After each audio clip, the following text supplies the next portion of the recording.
हमारे भारत भूमि के सीमाओं पर रहते हैं और आज इस कार्यक्रम का जो मुख्य विषय है, हम सभी को ज्ञात है कि अपने हिंदू सनातन परंपरा में दान का क्या महत्व है। इस विषय पर चर्चा करने के लिए हम सभी यहाँ पर, मैं ये भाव आप सभी को समर्पित करना चाहूंगी कि हमारे सनातनी हिंदू परंपरा में जब भी दान दिया जाता है तो उस दान का सबसे पहला सूत्र ये है, जो हम सभी जब आत्मसात कर लेते हैं तभी दान की परंपरा को और गहराई से समझ पाएंगे। पहला सूत्र ये है कि दान देना किसी पर दया करना नहीं है। दान देना किसी पर भी उपकार करना नहीं है। दान देना हमारा अनिवार्य कर्तव्य है। जब हम इस बात को आत्मसात कर लेते हैं और कर्तव्य बोध की भावना हम अपने भीतर ले आते हैं, तो जाकर के हम कोई भी वस्तु जब देते हैं तो वो अपना उस देने और लेने की प्रक्रिया का सही भाव उसमें जाता है।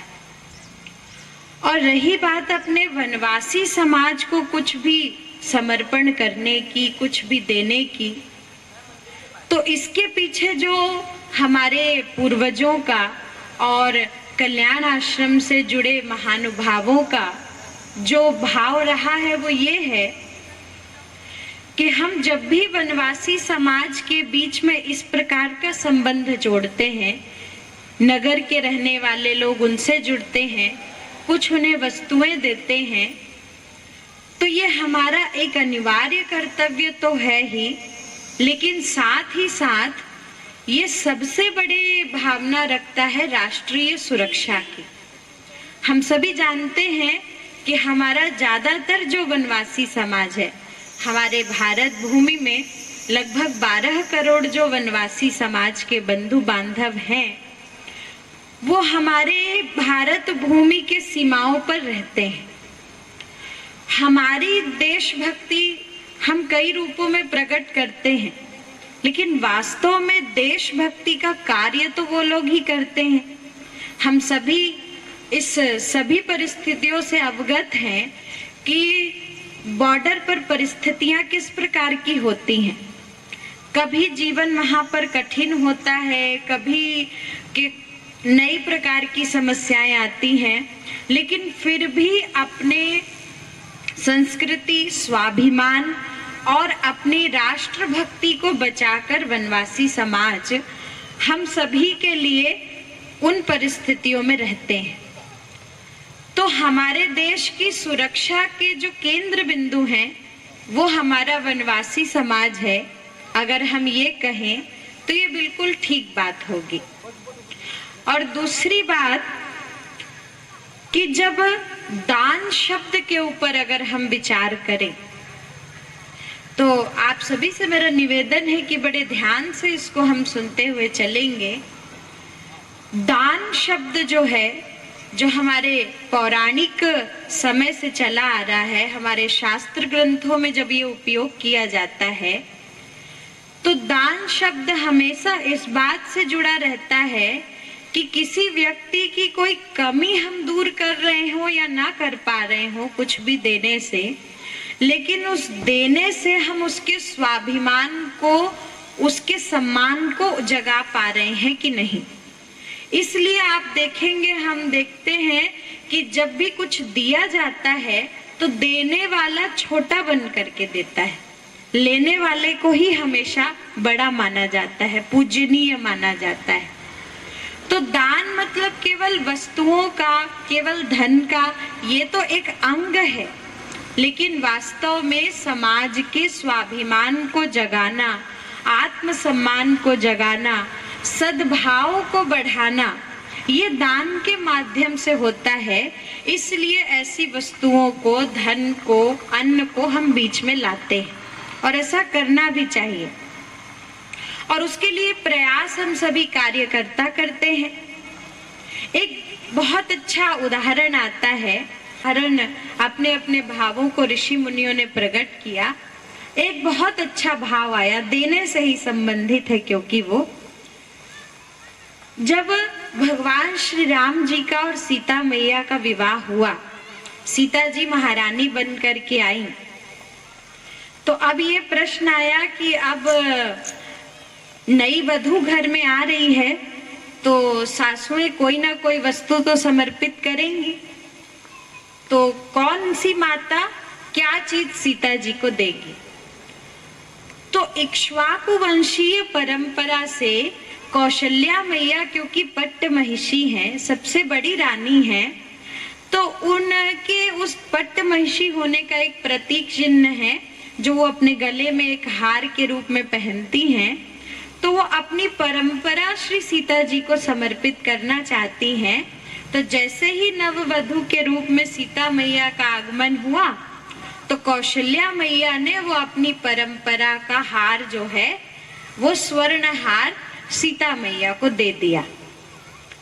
कैकेयी मैया ने देखा कि कौशल्या मैया तो बड़ी चतुर निकली, उन्होंने सबसे पहले सबसे बड़ी चीज दे दी, मतलब परंपरा से जो चली आ रही चीज है वो दे देना, मतलब अपने बाद महारानी सीता को ही घोषित कर देना, मतलब आपने अभी से ये वस्तु दे करके कह दिया, महारानी बना दिया। लेकिन मैं पीछे रहने वाली थोड़ी ना हूँ। ठीक है, महारानी सीता तो घर में प्रवेश कर गई, लेकिन महारानी की शोभा तो महल से होगी ना। और मैं कौशल्या मैया से भी बढ़कर एक वस्तु दूंगी, अगर उन्होंने उन्हें महारानी बनाया है तो चलो मैं अपना स्वप्न महल ही सीता जी को दे देती हूँ। तो उन्होंने उनसे भी एक और बढ़कर के वस्तु दे दी कि महारानी तो आपने बनाया, लेकिन महारानी की शोभा बढ़ाने वाली चीज तो मैंने दे दी। और फिर पीछे रह गई सुमित्रा मैया। तो सुमित्रा मैया ने सोचा कि ये दोनों महारानियां बड़ी चतुर निकली, इन्होंने तो अपनी अपनी ओर से बड़ी अच्छी अच्छी वस्तुएं उपहार में दे दी, पर अब मैं क्या दूं। कौशल्या मैया ने अपनी परंपरा को ही सीता जी को समर्पित कर दिया, उसकी शोभा को बढ़ाने वाला महल कैकेयी जी ने दे दिया, अब मैं क्या दूं। तो सुमित्रा मैया ने थोड़ी देर तक विचार किया, कुछ सोचा, और उसके बाद उन सीता जी के पास ले जाकर के कहा कि आज से लक्ष्मण मेरा पुत्र नहीं, तुम्हारा ही पुत्र है। इस महारानी के लिए मैंने ये सेवक समर्पित कर दिया। और इसलिए भी क्योंकि कौशल्या जी के एक पुत्र उन्होंने देखा, कैकेयी जी के एक पुत्र, मेरे पास तो दो दो है ना, और अपना पुत्र उन्होंने समर्पित कर दिया, जो जीवन भर सेवक के रूप में श्री सीता जी के, श्री राम जी के चरणों में रहे। तो क्या वस्तु दी जा रही है, ये कभी भी उस वस्तु के बाहरी आवरण पर निर्भर नहीं करता कि कितने उसकी कीमत है, लेने वाला उसको कितने आदर और सम्मान के साथ स्वीकार करता है। मनोभावनाओं की जहाँ पर मधुरता होती है, वहीं पर ये दान बड़े सुंदर रूप में प्रकट होता है। और सचमुच में लक्ष्मण जी सेवक के रूप में दिया सुमित्रा मैया ने, और उन्होंने जीवन भर सेवा की। और एक बात ध्यान जरा हम दें कि जब भगवान श्री राम जी का वनगमन हो रहा था, तो वहां पर लगभग रामायण के सभी विद्वान ये मानते हैं कि सब लोग तो राम जी से मिले उनके वन जाते समय, परंतु सुमित्रा मैया मिलने नहीं आई। तो किसी ने कहा कि अब भगवान श्री राम जी 14 वर्ष के लिए वन जा रहे हैं, एक बार तो मिलने आना चाहिए था ना। कौशल्या मैया से तो भगवान के मिलने का वर्णन ही है, और कैकेयी जी के भवन में तो भगवान श्री राम खुद गए, पर सुमित्रा मैया मिलने नहीं आई। तो प्रश्न ये उठा कि उन्हें एक बार तो भगवान से मिलना चाहिए था, लेकिन ना तो सुमित्रा मैया मिलना चाहती थी और ना भगवान श्री राम। इसलिए क्योंकि सुमित्रा मैया जानती है कि मेरा पुत्र 14 वर्ष सेवा करने के लिए जा रहा है, और अगर इस समय में मैं राम के सामने पहुंच जाऊंगी तो राम के मन में ये संकोच होगा कि माता अपना बेटा मुझे सौंपने आई है, और अगर माता मुझे अपना बेटा सौंप रही है तो इसकी सुरक्षा की पूरी जिम्मेदारी मेरी है। मैं ये भार भी मेरे राम के मन में क्यों डालूं कि मेरे पुत्र की रक्षा करना, मैं 14 वर्ष के लिए सौंप रही हूं। तो दिया भी, लेकिन मैं राम के मन में जरा भी ये भार नहीं डालूंगी कि मैं अपना बेटा तुम्हें दे रही हूं, इसका ध्यान भावना। तो इस प्रकार की भावना जब कर्तव्य बोध से उपजती है तो वो समाज में एक बड़े सुंदर रूप को प्रकट करती है। माताएं हैं, उनका स्वरूप भी शास्त्रों में बड़ा सुंदर बताया गया है। ज्ञान शक्तिश्च कौशल्या सुमित्रोपासनात्मिका क्रिया शक्तिश्च कैकेयी वेदो दशरथो नृप। कौशल्या मैया ज्ञान है, ज्ञान शक्तिश्च कौशल्या। दशना बड़ा संकट अयोध्या पर उपस्थित हुआ। श्री राम जी है नहीं, महाराज की मृत्यु हो चुकी है, लेकिन उस समय में भी कौशल्या मैया का ज्ञान और धैर्य ही था जिसने इस पूरे परिवार को संभाला। और सोचिए कि कौशल्या मैया के ज्ञान की वो प्रवृत्ति कितनी ऊंची रही होगी कि अगर मेरे बेटे के लिए राज्य चाहिए ये सोच करके कैकेयी जी ने इतना सब कुछ किया, अगर उस समय कौशल्या मैया भी मेरा बेटा कह के कुछ बोलने पाती तो रामायण रामायण कैसे होती। तो ज्ञान शक्ति है उनमें, उपासना शक्ति है सुमित्रा मैया में। और उपासना जो करता है, जो भक्ति से पूर्ण होता है, वो हमेशा अपने आप को छोटा बना करके चलता है। इसलिए तो सुमित्रा मैया अपने पुत्र को श्री राम जी को दे भी चुकी होती हैं। लक्ष्मण जी से खुद ये कहती है कि तात तुम्हारी मात वैदेही पिता राम सब भांति सनेही, और एक बार मिलने भी भगवान से नहीं आती। लेकिन इससे भी अच्छी एक और बात है, एक और उदाहरण देखिए। दे तो दिया उन्होंने, मिलने भी नहीं आई, यहां तक तो ठीक था। लेकिन अब प्रसंग आता है उस समय का जिस समय लक्ष्मण जी को शक्ति बाण लग चुका है। श्री हनुमान जी महाराज औषधि लेकर के जा रहे हैं। उस समय ऐसा वर्णन आता है कि जब वो अयोध्या के आकाश से ऊपर जा रहे थे उड़ करके, तो भरतलाल जी महाराज पहरा दे रहे थे, रक्षा कर रहे थे अयोध्या की। और उन्होंने एक विचित्र सा प्राणी आकाश में उड़ते हुए देखा। तो उन्होंने विचार किया कि ये ऐसा कौन सा प्राणी है भाई, कहाँ जा रहा है। तो उनको थोड़ी चिंता हुई कि कहीं ये अयोध्या में कुछ उपद्रव ना हो। तो उन्होंने बिना फर वाला बाण ही हनुमान जी पर चला दिया, भरत जी ने चलाया। और जैसे ही हनुमान जी को वो बाण लगा, हनुमान जी श्री राम कहते हुए नीचे गिर पड़े। और जब मूर्छित हो गए, गिर पड़े और मुख से श्री राम कहते हुए गिरे, तो भरत जी को बड़ा संकोच हुआ। उन्होंने कहा मुझसे कोई गलती तो नहीं हो गई, मैंने तो कोई राक्षस समझकर इन पर बाण चलाया, मगर इन महात्मा के मुख से तो भगवान श्री राम का नाम निकल रहा है, ये है कौन, मैं मुझसे अनजाने में कौन सी भूल हो गई। और फिर भरत जी ने कहा कि अगर मैं भगवान श्री राम जी की हृदय से भक्ति करता हूँ तो इन महात्मा की ये पीड़ा तुरंत दूर हो जाए, ये तुरंत स्वस्थ हो जाए। और ऐसा कह करके उनके शरीर पर हाथ फेरा भरत जी ने, और हनुमान जी तुरंत स्वस्थ होकर के उठ खड़े हुए, भगवान श्री राम का गुणगान करने लगे। और फिर जब परिचय हुआ तो हनुमान जी ने सब कुछ भरत जी को बता दिया, कैसे युद्ध हुआ, किस प्रकार से लक्ष्मण जी को वो शक्ति बाण लगा हुआ है और औषधि लेने के लिए वो आए हुए हैं। भरत जी ने कहा कि ये सब बातें आप मुझे बता रहे हैं हनुमान जी, तो वो तो ठीक है, लेकिन अब मुझे डर इस बात का है कि जिस समय सुमित्रा मैया को पता चलेगा उस समय उनकी क्या दशा होगी। लेकिन लक्ष्मण जी इस विपत्ति में हैं, ये बात तो सुमित्रा मैया को बतानी ही पड़ेगी, पर मुझ में हिम्मत नहीं है, आप खुद चलिए और चल करके माताओं को बताइए।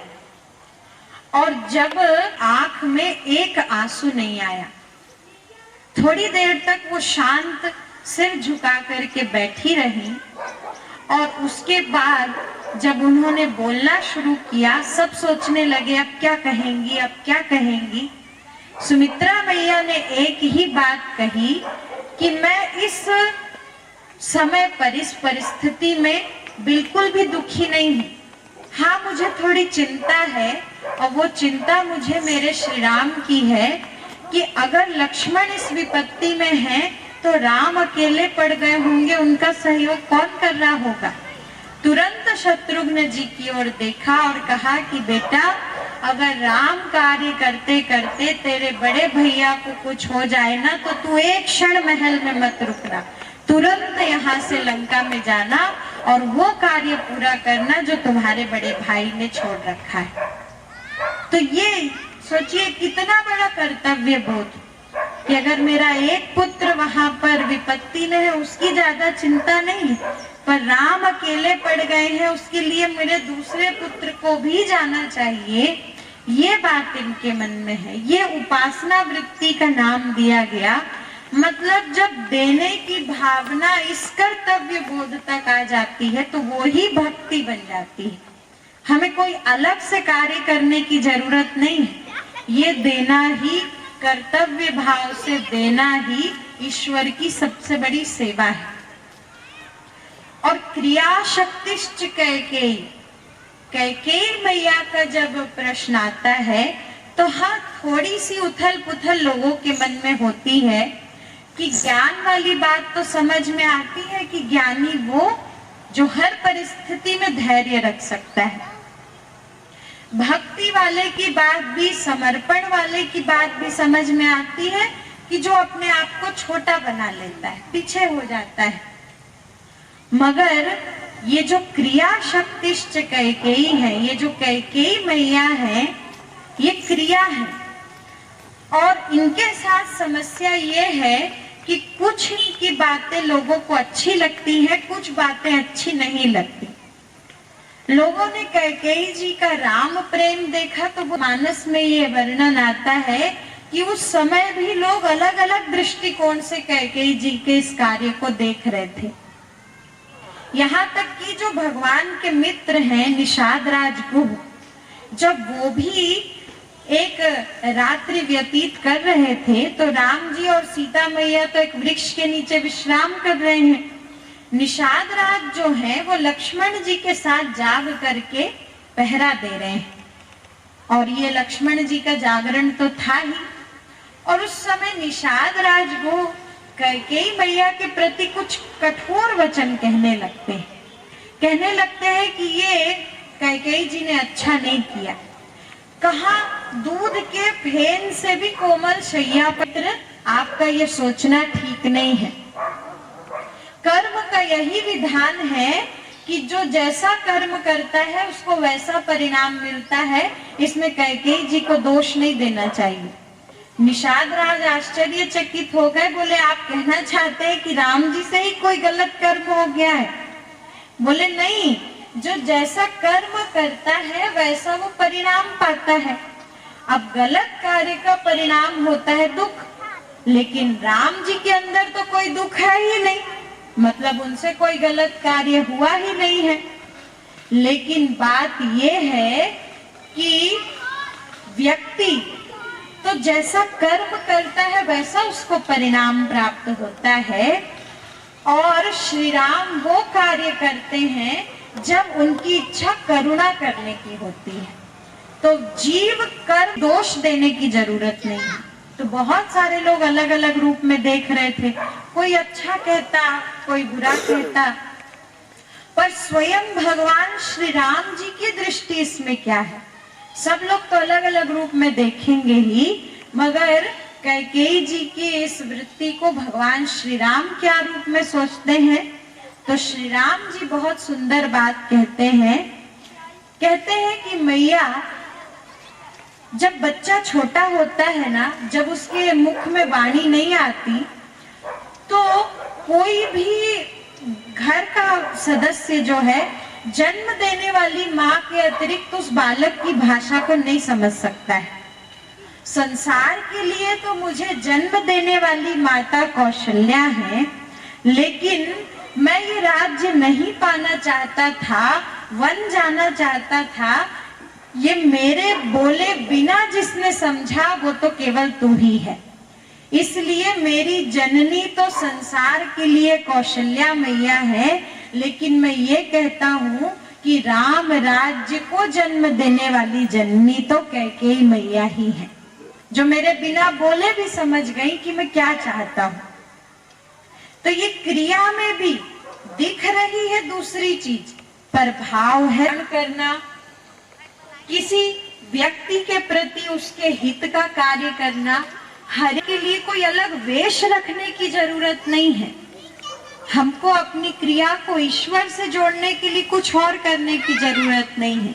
बस हम जो कर रहे हैं, जिस स्थिति में कर रहे हैं, वो कर्तव्य बोध के रूप में करना। और फिर मकर संक्रांति में दान देना, हम आप सब, और उसमें मिलाया जाता है गुड़ और बांधा जाता है लड्डू।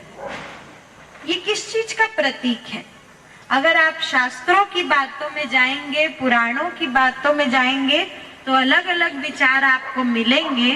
पर क्योंकि हम सभी कार्यकर्ता हैं वनवासी कल्याण आश्रम के, इसलिए हम तो यही कहेंगे कि ये तिल का मतलब है बिखरा। जैसे तिल को आप रखेंगे तुरंत बिखर जाता है, बहुत हल्के दाने उसके होते हैं।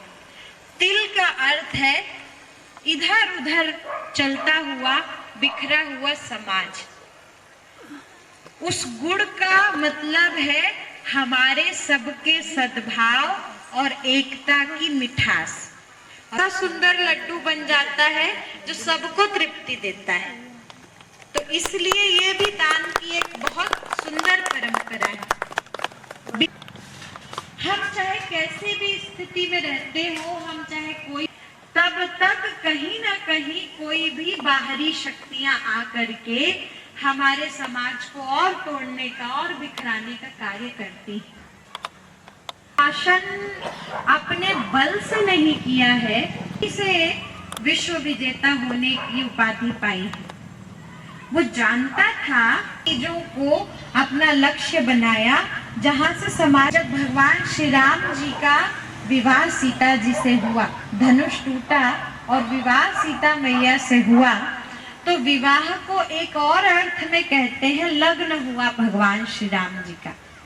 तो ये जो लग्न हुआ भगवान श्री राम का ना, वो वास्तव में समाज को संलग्न करने के लिए हुआ। भगवान कहते हैं कि मेरा तो लग्न है, लेकिन समाज को संलग्न करना है। क्योंकि राम जी ये बहुत अच्छी तरह से देख रहे थे कि परिस्थिति क्या है। संत शक्ति को देखिए, तो एक तरफ है विश्वामित्र जी, एक तरफ है वशिष्ठ जी। दोनों में दूर दूर तक कहीं पर भी मेल जोल नहीं है। वशिष्ठ जी रहते हैं अयोध्या में। अयोध्या में रावण का आना होता नहीं है, क्योंकि वहां चक्रवर्ती महाराज दशरथ जी का शासन है, सुरक्षित है।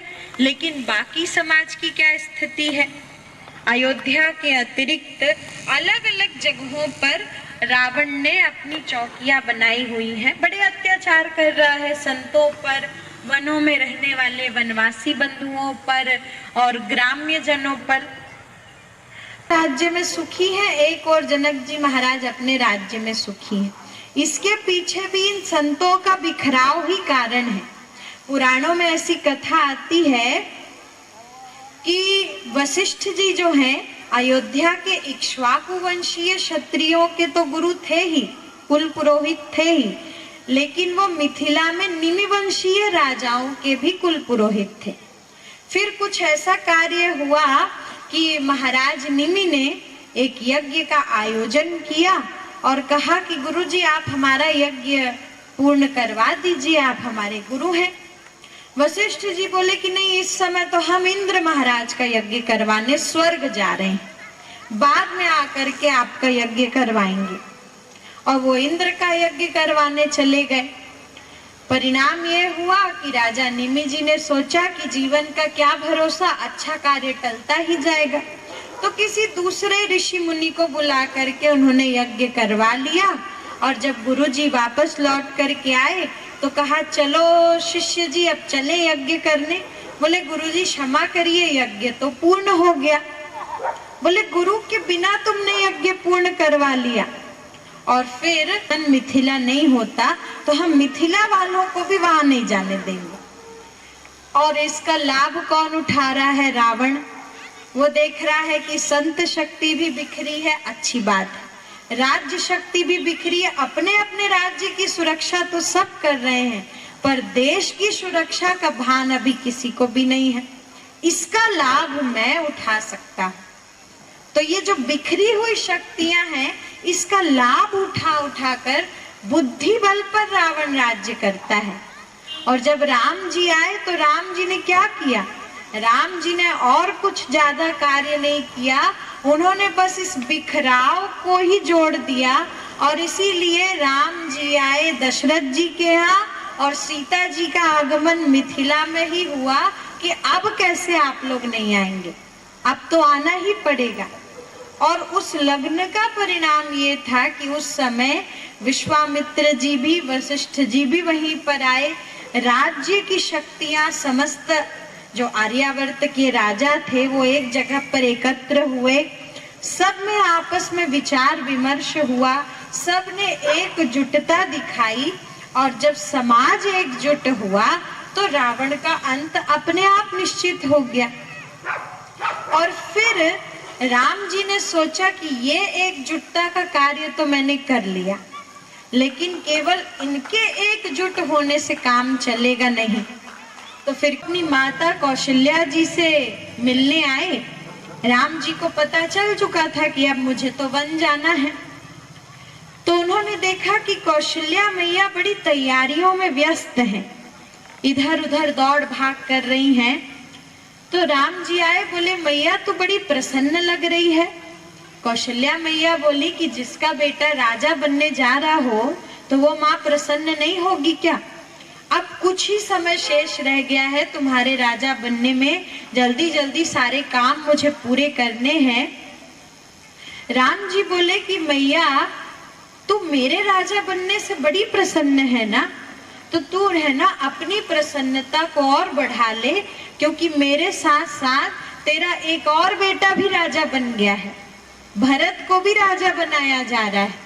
कौशल्या मैया तो और प्रसन्न हो गई। उन्होंने कहा लेकिन अभी तक तो ऐसी कोई तैयारी थी नहीं बेटा, और अगर भरत को भी राजा बनाया जा रहा है तब फिर तो राज्य का बंटवारा होना चाहिए। महाराज ने ऐसा बंटवारा किया कैसे? कहाँ कहाँ का राज्य किसको किसको दिया? तो राम जी कितनी अच्छी बात कहते हैं मैया पिताजी ने राज्य का बंटवारा बड़े उचित ढंग से किया है। उन्होंने अयोध्या का ये सिंहासन तो मेरे भैया भरत को दे दिया, और मुझे है ना वन का राजा बनाया है। पिता दीन मोहि कानन राजू, मुझे ना जंगल का राजा बना दिया। कौशल्या मैया आश्चर्य में पड़ गई। उन्होंने कहा कि ये तुम क्या कह रहे हो बेटा, मैंने तो आज तक ऐसा बंटवारा कभी सुना नहीं। भला वन में भी कोई राज्य हुआ करता है क्या? मैंने तो आज तक यही सुना है कि राज्य की एक राजधानी होती है, वहां सिंहासन होता है, वहां राजा को बैठना होता है। जंगल में कैसी राजधानी, कैसा सिंहासन? तो राम जी बड़ी सुंदर बात कहते हैं, हम आप सभी उसको हृदयंगम करें।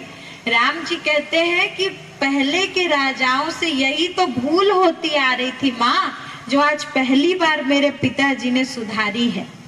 सिंहासन में बैठ करके राजा बनना ठीक वैसा ही है जैसे शोभा की वस्तु। सिंहासन में राजा को बड़ी शोभा मिलती है, पर मेरा कार्य सिंहासन में बैठने से पूरा होने वाला नहीं है।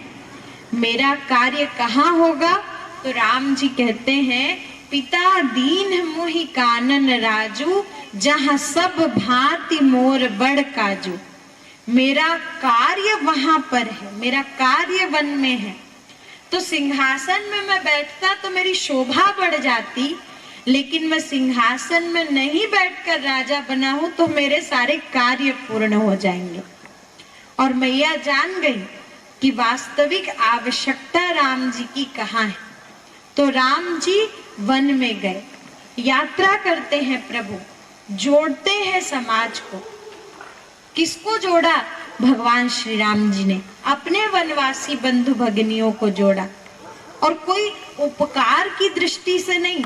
राम जी तो निषाद राज को भी मित्र बनाते हैं, राम जी शबरी मैया के फलों को भी खाते हैं, राम जी हनुमान जी सुग्रीव जी को लेकर के सेना बनाते हैं, और सबको बराबर का सम्मान स्थान भगवान श्री राम जी ने दिया है। यहाँ तक कि भगवान श्री राम जी जब उस स्थान से निकल गए और बाद में जब भरत जी राम जी का राज्याभिषेक करने की इच्छा से वन में गए थे, तो भरत जी ने जो देखा वो ज्यादा महत्वपूर्ण था। एक बड़ी अच्छी बात है, बहुत अच्छा उदाहरण है। कहते सब सेना लेकर के राम जी के पास जा रहे थे, तो वो जरूरी भी था क्योंकि भरत जी की ये इच्छा थी कि वन में ही राम जी का राज्याभिषेक हो जाए। और परंपरा ये है कि जो भी राजा का राज्याभिषेक होता है उसको सेना भी सौंपनी पड़ती है, मुकुट भी सौंपना पड़ता है और सब कुछ देना पड़ता है। तो सेना लेकर इसलिए जा रहे थे। वैसे तो पूरी की पूरी अयोध्या ही भरत जी के साथ चल रही थी। और जब सब लोग आ रहे थे, कुछ निषाद राज जी के गांव के लोगों ने देख लिया कि अयोध्या की तुरंत शंका मन में उभर आई, क्योंकि राम जी के प्रति बड़ा प्रेम है ना, और प्रेम जहाँ होता है वहाँ शंका पहले आती है।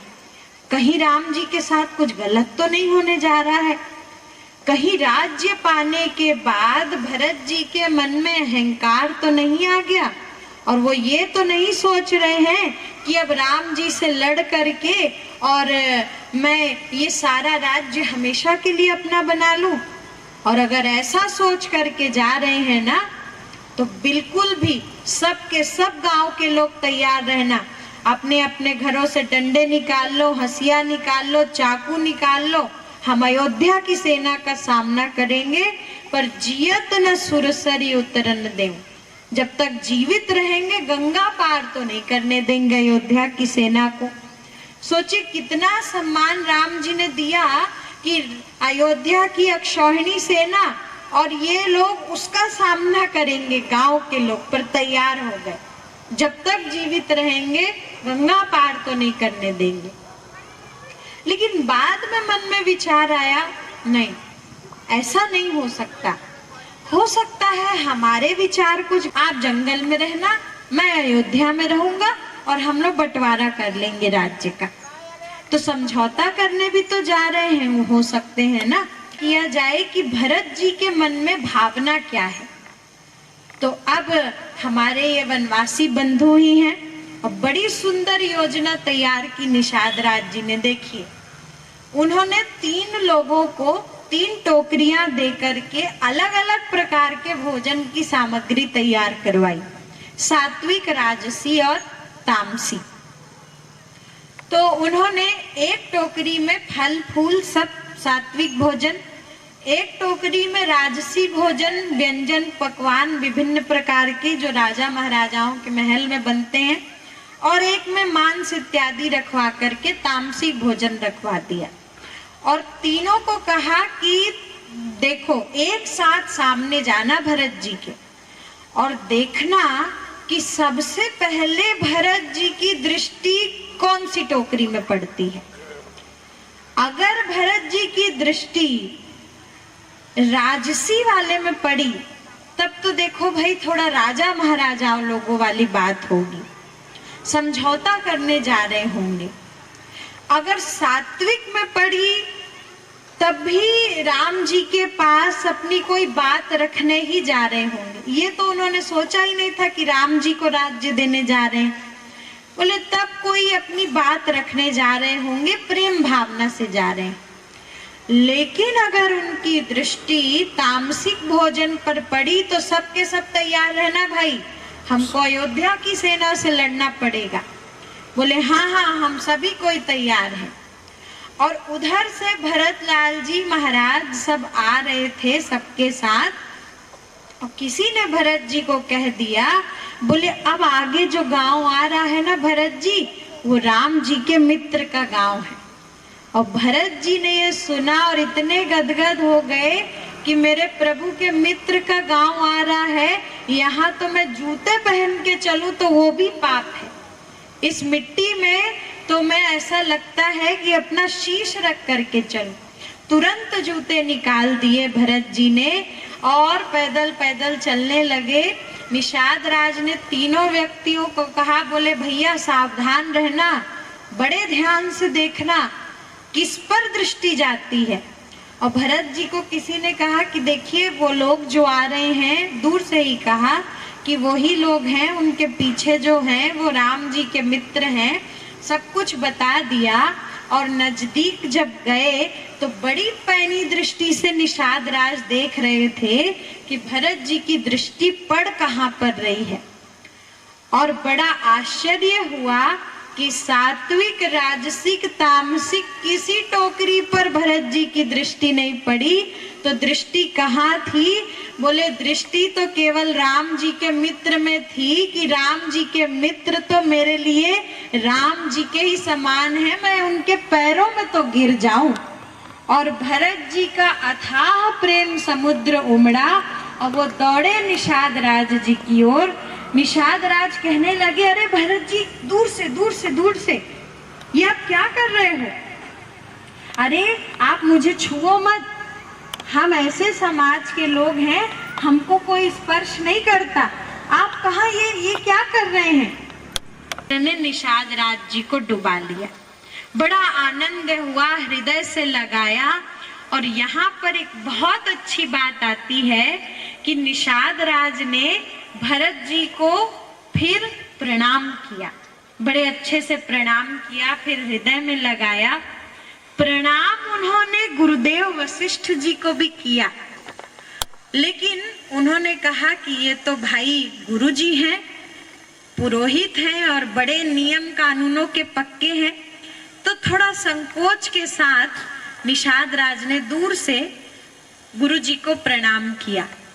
और गुरु जी सोचते हैं कि ऐसा मित्र को भरत जी ने हृदय से लगा लिया और मैं अपने नियमों के चलते थोड़ा पीछे हो गया। तो वो इच्छा थी और वो इच्छा गुरु जी आए हैं, विशेष चर्चा करना चाहते हैं, एकांत में आ गए प्रभु, सब लोगों को बाहर कर दिया। और जैसे ही गुरु जी आए, आ करके सीधे राम जी, आप तो मुझे आपके चरणों में गिरना चाहिए, ये आप क्या कर रहे हैं, मुझे पाप का भागीदार बना रहे। गुरु जी बोले अब बहुत हो गया नाटक, बस अब नहीं हो पाएगा मुझसे नाटक। मैं आपके दिए गए नाटक में गुरु के रोल को बहुत अच्छी तरह से निभा चुका हूँ। जहां जहां मुझे गुरु की जैसी जैसी भूमिका निभानी थी मैंने निभाई। यहाँ तक कि आपके मित्र निषाद राज से भी मैं को भी हृदय से नहीं लगा पाया, मैं गुरुत्व में अपने था और इतनी अच्छी मैंने गुरु की भूमिका निभाई प्रभु, अब एकांत में मुझसे ये अब भूमिका नहीं निभाई जाती। मैं तो बस अब इतने अच्छे से आज तक जो भूमिका निभाते आया हूँ उसका इनाम पाने आया, पुरस्कार चाहता हूँ। तो राम जी भी आ गए अपनी भूमिका में, तो बोले फिर आप अगर पुरस्कार चाहते हैं तो आपने तो बड़ी कठिन भूमिका निभाई है, गुरु की भी आप गुरुजी ही रहेंगे। तो गुरुजी ने कहा तब फिर आप अगर मुझसे पूछकर पुरस्कार देना चाहते हैं ना, तो बस मैं जो मांगू वो आपको देना ही पड़ेगा प्रभु। राम जी बोले हाँ हाँ मांगिए गुरुजी, क्या मांगना चाहते हैं। तो गुरुजी ने कितनी सुंदर भावना से मांगा, बोले प्रभु अब जब आप मुझे अगला जन्म किसी भी रूप में दो ना, तो कृपा करके मुझे गुरु मत बनाना, मुझे कोई केवट बना देना जो आपके चरण तो धो सके। मुझे गुरु जैसी कठिन भूमिका बस अब मत देना, क्योंकि अब मैंने बहुत अच्छे से निभा। श्री भरतलाल जी का अपनत्व मिला है, और जब हमारे प्रभु ने हमारे वनवासी समाज को इतने अच्छे रूप में अपनाया है, तो हम और कौन से उदाहरण की अपेक्षा करें। हम तो राम जी की ही उस परंपरा में चलने वाले लोग हैं, और अब हम लोगों को भी उसी प्रकार से चलना है। कथाओं में हम जो सुनते हैं कि राम जी शबरी मैया के घर गए, वहां भोजन भगवान ने किया, तो अब केवल वनवासी बंधु भगिनियों के बीच में हम वहां जाएं, मिलें, देखें। और ये जो कार्यक्रम आते हैं, मकर संक्रांति का उत्सव आता है, हम अपनी दी हुई वस्तुओं को एक सेतु बनाएं अपने वनवासी समाज से जुड़ने का। केवल दे करके हमारा कर्तव्य पूर्ण हो गया ऐसे विचार ना रखें, बल्कि ये सोचें कि ये जो हम दे रहे हैं, हमारी वस्तु जहाँ जा रही है, वो शक्तिशाली समाज के निर्माण में कितना बड़ा कार्य कर रही है। हम लोगों ने जब 2013 में वहां पर पदयात्रा की, तो जा करके वहां देखा कितनी सुंदर भावना है वहां माताओं में, वहां पर बंधु भगिनियों में। अब मैं आपको एक यथार्थ उदाहरण बताती हूँ। जब हम लोग जशपुर की पदयात्रा कर रहे थे और मई का समय था, 10 दिन वहाँ 10 मई से लेकर के, और फिर 10 दिन तो पदयात्रा हुई और उसके बाद कथा भी हुई, श्री राम कथा 9 दिनों की। तो एक गांव में हम लोग ऐसी जगह पर पहुंचे, टीले के ऊपर वो गांव था, बिजली नहीं पहुंची थी उस गांव में उस समय तक। तो बिजली नहीं पहुंची थी और ऐसा कुछ था नहीं दोपहर के समय में, और दोपहर के समय में थोड़ा सा कार्यक्रम कथा का होता, फिर एक गांव में भोजन करके शाम को फिर अगले गांव के लिए निकल जाते हम लोग। तो एक माता के घर में हम लोग रुके हुए थे, और गर्मी का इतना बड़ी भीषण गर्मी पड़ रही थी, और बिजली वगैरह कुछ भी नहीं पहुंची थी उस गांव में। वो माता दोपहर भर पत्तों को उसने पंखे जैसा बनाया था, हाथ वाले पंखे के जैसा, और एक बाल्टी में पानी रख के आई थी, और डुबा डुबा करके हम लोगों को सबको पंखा कर रही थी दोपहर भर। यहाँ तक कि इतना अच्छा वहां पर भले ही गर्मी थी, लेकिन मुझे खुद नींद आ गई थी, और मैं जब सो के उठती हूँ तब तक वो पंखा कर ही रही थी, उठ के नहीं गई थी। क्यों? क्योंकि ये लोग हमारे गांव में हमको अपने से जोड़ने के लिए आए हैं। तो ये भावना कहाँ से आई है? ये भावना उसी शबरी जी से, उन्हीं शबरी मैया की भावना से आई है। वो माता में वो करुणा थी, वो दया थी, कि वास्तव में कभी कभी प्रश्न मन में आता है कि ज्यादा सभ्य कौन है, ज्यादा प्रेम और करुणा से ओतप्रोत भरा हुआ कौन है। जब हम जाएंगे, सेतु बनाएंगे, हम जो भी वस्तु समर्पित कर रहे हैं, धन समर्पित कर रहे हैं, वो ईश्वर की कृपा से हमें मिला है। और जब हम उस रूप में अपने वनवासी बंधु भगिनियों के लिए समर्पण करेंगे कि हमें उनसे जुड़ना है, उनकी भावनाओं से जुड़ना है, तो तब हम सही अर्थों में भगवान श्री राम जी की कृपा के पात्र बनेंगे। तो किसी भी रूप में हो, हमको ये कार्य आगे बढ़ाना ही है।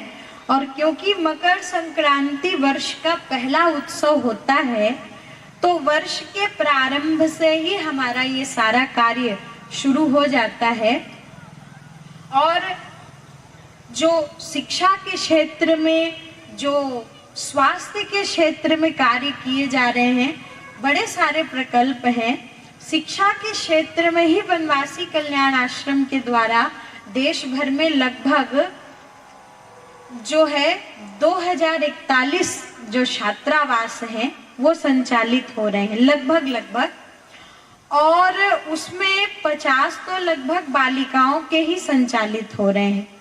अभी कुछ वर्ष पहले एक बड़ी अच्छी सुंदर समाचार प्राप्त हुआ कि जो हमारे सीमावर्ती क्षेत्रों में रहने वाला रियांग समाज है, उनकी एक जो बच्ची है वो रायपुर में अपना जो शबरी कन्या आश्रम है वहां पर रह करके अध्ययन कर रही थी, रियांग समाज की एक बालिका। और फिर उसने मेडिकल के क्षेत्र में अपनी पढ़ाई पूरी की, बेंगलोर में उन्होंने एमडी की, और उसके बाद वो योग सिखाने के लिए उस संस्थान के द्वारा जर्मनी भी गई और वहां जाकर के उस देश में बड़े अच्छे से योग को सुंदर रूप में सिखा रही हैं, पढ़ा रही हैं। तो मतलब अगर हम समर्थ समाज के निर्माण में थोड़ा सा भी कार्य करते हैं तो वास्तव में बड़े सुंदर रचनात्मक रूप से वनवासी समाज अपने आप को प्रकट भी करता है। तो योग को, संस्कृति को, जो हमारी पहचान है, वनवासी बंधु भगिनी बड़े अच्छे रूप में रख रहे हैं। तो इसलिए ये हमारा कर्तव्य और भी जरूरी हो जाता है कि जब हम इस रूप में अपने समाज की प्रतिभाओं को भी सामने लाएं, तो जो भी हम कर रहे हैं कर्तव्य भाव रख करके उसको करें। लेकिन जब जब भी ये विचार आए तो उसको भी हम अपने कर्तव्य बोध से दूर करें कि, और अगर ईश्वर ने हमको माध्यम बनाया है तो बार बार हमें ईश्वर के प्रति नतमस्तक होना चाहिए कि हमें माध्यम बनाया है। ये माइक है, माइक ये कार्यकर्ता का सबसे अच्छा उदाहरण है। ये दूसरे की बात को दूसरे तक पहुंचा रहा है, और मान लीजिए बीच में ये अपनी बात करने लग जाए तो कभी कभी होता भी है, कई माइक अपनी आवाज निकालते हैं तो किसी को अच्छा नहीं लगता। ये माइक की आवाज को बनने वाला ईश्वर है, उसको जहां तक पहुंचना चाहिए, ग्रहण करने वाला अपना वनवासी समाज वहां तक पहुंचे। माध्यम हम बने हैं क्योंकि हमारे पास वो उस रूप में आया है, धन के रूप में आया है, संपत्ति के रूप में, शिक्षा के रूप में आया है। तो उसका दिया हुआ उसे जिसे देना है उसको देने के लिए हम माध्यम बने हैं।